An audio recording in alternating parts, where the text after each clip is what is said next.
रुंझुन रुंझुन नूपुरों की झनकार करते हुए आए और नरसिंह जी के गले में माला पहना दी। ओहो, खरी खोटी भी सुनाई, क्या कबीर तुम्हारे बाप लगते हैं, कर्मा तुम्हारी मौसी लगती है, आदि आदि। ठाकुर राधा वल्लभ श्री हरिवंश तो आइए सुनते दिव्य चरित्र नरसिंह मेहता जी का। जब वो पद गाते थे तब ठाकुर जी की स्वयं माला गिर जाती थी। जब उनकी राजा ने परीक्षा ली तब उनके पद गिरवी थे, वो लेने के लिए स्वयं ठाकुर जी गए। आइए सुनते हैं गुरु जी के मुख से। एक ब्राह्मण को प्रेरित किया, उसकी बेटी के ब्याह में अर्थ की आवश्यकता थी। नरसिंह मेहता जी के समीप वो ब्राह्मण आया और कहा कि हमें अर्थ चाहिए, कुछ तो हमारी बेटी का ब्याह हो जाए। नरसिंह जी ने कहा हमारे पास तो कुछ है नहीं। तो उन्होंने कहा देखो हमें यही लगता है कि आप जैसे महापुरुष हमारा कार्य संभाल सकते हैं, मैं गरीब ब्राह्मण हूँ, मुझे कोई नहीं धन दे रहा, मेरी बेटी का ब्याह है। नरसिंह जी गए, अन्य घरों में पूछा कि मुझे कुछ उधार रुपया दे दो, तो लोग समझते फटे पुराने कपड़े धारण करने वाले, अगर धन रूप में है तो करताल है इनके पास, तो क्या ये हमें वो पैसे वापस करेंगे। तो इसी भक्ता के पति ने कहा कि मैं दे तो सकता हूं लेकिन गिरवी कुछ रख दो। तो उन्होंने कहा हमारे पास रखने के लिए गिरवी तो कुछ है नहीं, मैं केदार राग से ठाकुर जी को दुलार करता हूं, मैं वचन देता हूं कि जब तक तुम्हारे पैसे ब्याज से चुका नहीं दूंगा तब तक आज से केदार राग ठाकुर जी को नहीं सुनाऊंगा। तो 60 स्वर्ण मुद्राएं उसने नरसिंह जी को दे दी। अब जो विरोधी पक्ष के थे उन्होंने राजा को भरा, नरसिंह का यश सहन नहीं हुआ। भक्तों का यश जो अभक्त हृदय वाले होते हैं वो सह नहीं पाते, तो प्रतिकूलता, निंदा, अपमान आदि की रचना वो करते रहते जिससे भक्तों को अपमानित किया जा सके। तो राजा ने नरसिंह मेहता जी को बुलाकर विद्वानों से तर्क विवाद करवाया, लेकिन नरसिंह जी के उत्तर से देखा कि समस्त विद्वान नतमस्तक हो गए। फिर राजा से कहा कि आओ हमारे साथ ठाकुर जी के दर्शन करो। तो नरसिंह जी जब ठाकुर जी के सामने जाते तो ठाकुर जी की माला टूट जाती और नरसिंह जी की गोद में आ जाती। राजा ने देखा कि बड़ी आश्चर्यजनक बात, ठाकुर जी के समीप जो ही जाते तो माला टूट के आ जाती और नरसिंह जी के हृदय से लग जाती है।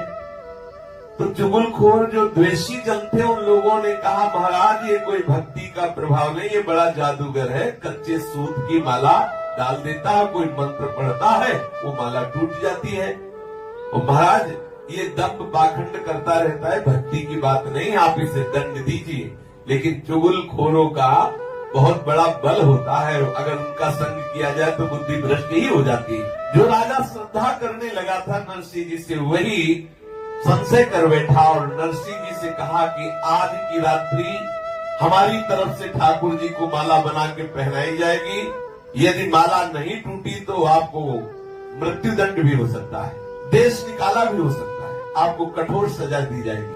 और बहुत ही मजबूत कई धागों को भर करके एक सुंदर माला बनाई गई, ठाकुर जी के गले में डाली गई। नरसिंह जी से कहा गया अब गाओ राग, और राग गा करके अब माला वैसे ही टूटे और आपकी गोद में गिरे।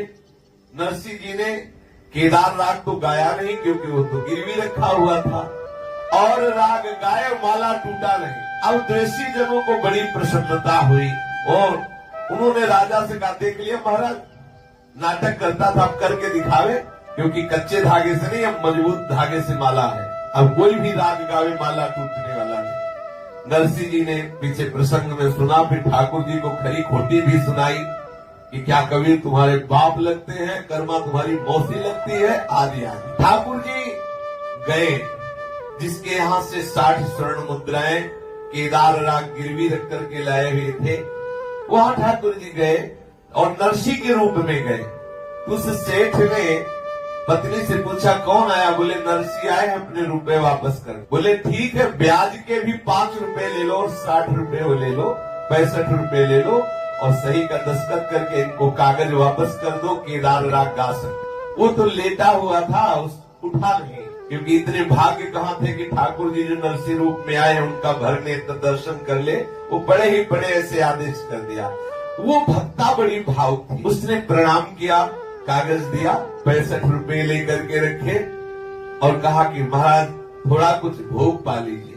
तो नरसिंह जी के वचन सत्य करने के लिए ठाकुर जी ने कहा मैं नरसिंह जी नहीं हूँ, मैं नरसिंह जी का प्राण प्रीतम सावल साह हूँ, जे भी देखा उसने तो ललित त्रिभंगी ठाकुर श्याम सुंदर का दर्शन करके निहाल हो गए। नरसिंह जी के वचन को सत्य करने के लिए ठाकुर जी ने लीला रची थी।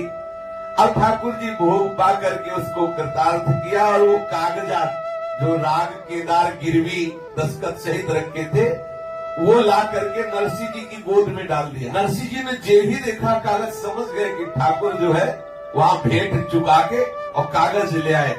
अब तो नरसिंह जी महान आनंदित होने लगे। ठाकुर जी कर तुम न कर तुम विपरीत कर तुम सदा समर्था प्रभु कृष्ण चंद्र रागो विमुक्त सतयापि दृष्ट हे का क्रिया व्यर्थ करी प्रसिद्धा। प्रभु श्री कृष्णचंद्र जो किसी भी कार्य को करने न करने विपरीत करने में सर्वदा समर्थ है।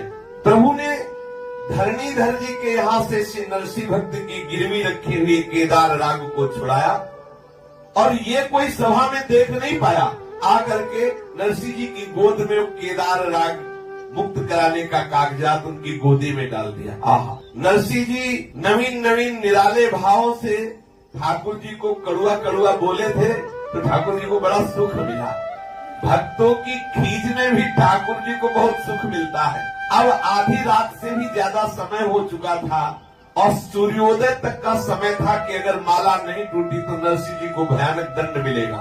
अर्धरात्रि में धरणीधर जी ने जो केदार राग को गिरवी रखा था जब वो कागज में दस्तखत करके वापस कर दिया और नरसिंह जी के गोद में वो आया तो नरसिंह जी नाच पड़े, आनंदित हो रहे हैं, नाच रहे। तो जो विरोधी जन होते हैं उनके हृदय में एक अलग ही भाव चलता है।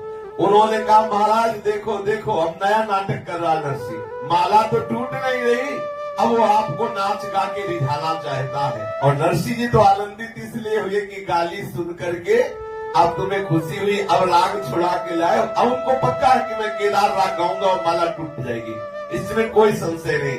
नरसिंह जी गान कर रहे हैं संसार नो भय निकट न आवे श्री कृष्ण गोविंद गोपाल गाता।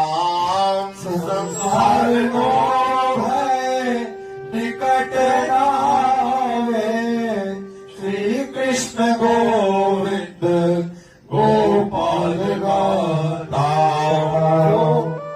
भक्तों को प्रभु ने दुलार किया और भक्तों का स्मरण करते हुए प्रभु का यश गान करते हैं कि जो प्रभु के कृष्ण गोविंद गोपाल आदि नामों का गान करता है संसार का भय उन्हें सताता नहीं है, उन्हें परास्त नहीं कर सकता। गर्भ में परीक्षित की रक्षा की उत्तरा ने जब प्रभु को पुकारा, ध्रुव जी ने हरिचरणारविंद की भक्ति की तो आज भी अविचल पद की प्राप्ति वो की है जो सप्त ऋषि आदि परिक्रमा करते रहते, प्रणाम करते रहते। ऐसे ध्रुव पद में ध्रुव जी विराजमान है। सारा संसार जानता है कि प्रहलाद के कारण भगवान ने कैसा नरसिंह रूप धारण किया, संपूर्ण सृष्टि कांप पड़ी। समस्त देवों का तू देव है कृष्ण, तेरा जो नाम लेते हैं उसे अभय पद प्रदान करते हो। और नरसिंह तो निरंतर सब सार का सार जान करके आपका नाम जप करता है, आपके आश्रित है। रसमयी लीलाओं को करने वाले प्रभु जब नरसिंह जी की गोद में वो पत्र ला के डाल दिया तो नरसिंह जी समझ गए कि मेरे प्रभु जी केदार राग को छुड़ा लाए। भक्त वत्सलता पर नरसिंह जी के हृदय में अद्भुत प्रेम का मानो ज्वार उमड़ पड़ा हो। खड़े हुए करताल लेकर उन्मत्त होकर नृत्य कर रहे हैं, कीर्तन कर रहे हैं, नेत्रों से अश्रु प्रवाह हो रहा है। ये देखकर दुष्ट लोग राजा से कहने लगे, देखो महाराज राजदंड से भयभीत होने के लिए नया पागलपन दिखा रहा है। ये अब रो रो के अपनी कलई खोल रहा है, अब इसमें कोई दम नहीं बची महाराज, थोड़ी देर में सूर्योदय होने वाला है। अब इसके रोने पर आप द्रवित मत होना। विमुखों ने राजा से कहा कि सूर्योदय होने वाला है, आप अपने विधान पर रहना था जिससे मृत्यु दंड। देखो ऐसे महाभागवत की मृत्यु पर ही आनंद मनाने के लिए बैठे हुए हैं। दुष्टों का हृदय कैसा होता है, कैसे कैसे दूसरों को दुख देने में सुख का अनुभव करते। आपके गले में आप इसे अर्थात नरसिंह के गले में अब ठाकुर जी माला डालने वाले नहीं, और ये रोग आके आपको रिझाना चाहता है। नरसिंह जी को जब ये बातें सुनाई दी तो फिर होश आया। नरसिंह जी प्रभु पर निर्भर है और प्रभु जी से कहने लगे कि प्रभु अब आप समय ज्यादा मत लगाइए, ये माला तुरंत हमारे गले में आ जानी चाहिए। माला टूट के हृदय में आती थी। ये भी नरसिंह जी ने भाव में भरकर पद गायन किया तो ठाकुर जी चल पड़े माला लेके। रुंझुन रुंझुन उनके श्री चरणों के नूपुर बोल रहे, सारी सभा देख रही है। अब मूर्ति मूर्ति नहीं रहे, ठाकुर जी माला अपने गले से लेके चल पड़े। पहले तो माला टूट के गिरती थी नरसिंह जी की गोद में, आज प्रभु स्वयं रुंझुन रुंझुन नूपुरों की झनकार करते हुए आए और नरसिंह जी के गले में माला पहना दी। ओहो, श्री नरसिंह जी ने देखा कि मेरे प्राणाधार प्रभु मेरे लिए चल कर आए हैं, तो भयो जय जयकार नृपु पाए लपटाई गयो, कहो ही ये भाव सो ये प्रभाव दर्शायो है। भयो जय जयकार नृप पाए लपटाए गयो, कहो ही ये भाव सो प्रभाव दर्शायो। राजा विमुख जब पूरी सभा तो यही और भी नगर के सब आ गए थे कि पता नहीं सुबह तक क्या होगा, नरसिंह जी को कौन सा दंड दिया जाएगा।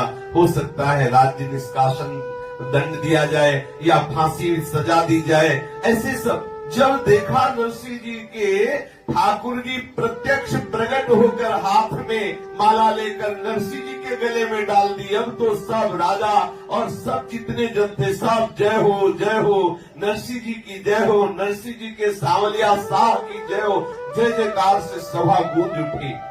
आहा, श्री नरसिंह जी श्री ठाकुर जी के श्री चरणों को ऐसे हृदय से लगा रहे, बार बार प्रणाम कर रहे, और जो राजा है वो नरसिंह जी के चरणों में गिर रहा है कि ऐसी अपार भक्ति। प्रभु वात्सल्य सिंधु है, संपूर्ण सभा को ये सौभाग्य प्राप्त हुआ जो योगियों के ध्यान का विषय है, वो सबके नेत्रों का विषय बन रहा है। देखो एक भक्त की महिमा, शास्त्रों लोग आज साक्षात बिना साधना के, यह है भक्त कृपा। भक्त कृपा भगवंत कृपा से भी श्रेष्ठ है। मोरे मन प्रभु विश्वासा, राम ते अधिक राम कर दासा। आज भक्त ने ठान लिया तो पूरी सभा को ठाकुर का चलते हुए दर्शन करवा दिया। रुंझुन रुंझुन नूपुरों की ध्वनि करते हुए नरसिंह जी के गले में माला पहन नरसिंह चरणों में लिपट गए। राजा प्रजा जितनी थी सब जय हो जय हो जय हो। लेकिन ये जो विमुख जन है इनके हृदय में कुछ नहीं हुआ। बड़ी विचित्र बात है, ये विमुख जन कुछ विशेष छुट्टी के दिनों में तैयार करते हैं ठाकुर जी कि चाहे भगवत दर्शन भी हो जाए इनको कोई फर्क नहीं पड़ता। ये सब अंदर से चल गए। देखो जहाँ परमानंद की वर्षा जय हो जय हो जय हो, वहाँ इनके हृदय में और जलन हुई कि यार मतलब पूरा विधान बनाया कि नरसिंह को दंड मिले, लेकिन यहाँ तो राजा ही चरणों में लौट गया और जय हो मच गया। अब कोई ऐसा विधान बनाया जाए जिससे नरसिंह को जरूर कष्ट मिले। इसीलिए यहाँ श्री प्रियादास जी कहते हैं, बिन हरि कृपा भक्ति पंथ जात पायो है। बिना भगवान की कृपा के संत जनों का संसर्ग नहीं होता और बिना संतों की कृपा के प्रभु के चरणारविंद की भक्ति नहीं होती। बिन हरि कृपा मिले नहीं संता, बिना संत जनों की कृपा के भक्ति नहीं मिलती। भक्ति स्वतंत्र सकल सुख खानी, बिनु सत्संग न पावई प्राणी। ये बड़े आश्चर्य की बात है कि नरसिंह मेहता जैसे महाभागवत के समीप रहने वाले दोषियों का हृदय परिवर्तित नहीं। पक्का समझ, इसे आप देख लीजिए कि भरी सभा में भगवत दर्शन भी करा रहे, अद्भुत अद्भुत चमत्कार हो रहे, लेकिन भगवान इन विमुखों का हृदय इतनी मजबूती से तैयार किया कि कोई फर्क नहीं पड़ रहा। जैसे वृक्ष की छाया एवं कूप का जल प्राप्त कर किसी संत ने भगवत सेवा की हो, तो संतों का ऐसा प्रभाव है कि जिस कुएं से जल लेकर ठाकुर सेवा की और जल पान किया, अगर उस कुएं का जल ले ले तो हृदय में भक्ति आ जाएगी। ऐसी संतों की महिमा है। किसी वृक्ष के नीचे बैठकर वो कुछ क्षण भजन किए और चले गए, और वहां आप संयोगवशात उस वृक्ष के नीचे बैठ गए तो आपके अशुभ नष्ट हो जाएंगे, आपको भक्ति की प्राप्ति हो जाएगी। ऐसा शास्त्रों में संत महिमा का वर्णन किया गया है।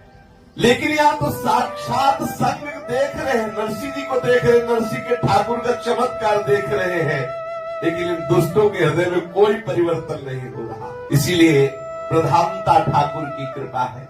यदि ठाकुर ना चाहे, मदिर्न कृष्णे परता सुतो वा मिथो भी पद्येत गृहवृतानाम अलांत गोभीर विशताम तमस्त्रीम पुनः पुनश्चर्वित चरवणानाम। प्रहलाद जी कह रहे हैं कि पिताजी, ये सांसारिक जन तो पिसाए को ही पीस रहे हैं, चबाए हुए को चबा रहे हैं। इनकी इंद्रियां वश में न होने के कारण भोगे हुए विषयों को बार बार भोग रहे हैं, संसार रूपी घोर नरक की ओर जा रहे हैं।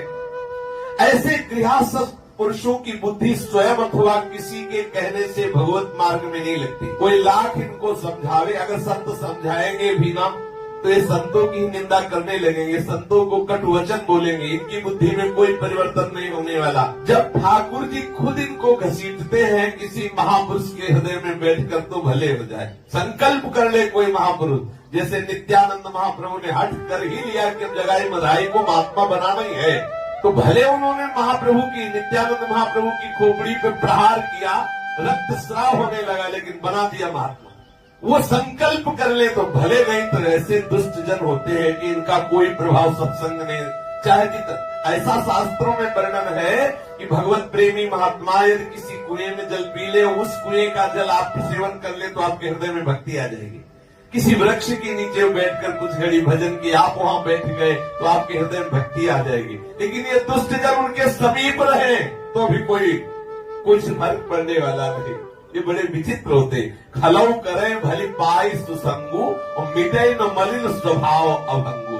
फूलई फरे न बेत जदपि सुधा बरसई जलद और मूर्ख हृदय न चेत। जो गुरु मिले बिरंच सब। नरसिंह भक्त जी अद्भुत प्रेम रस की वर्षा कर रहे भगवत प्रभाव से। समस्त जो भक्त जन है उनके हृदय को भगवत आनंद में मगन करे, लेकिन दुष्ट जन जल रहे हैं। आगे का बड़ा प्रसंग है नरसिंह जी के पुत्र के ब्याह का।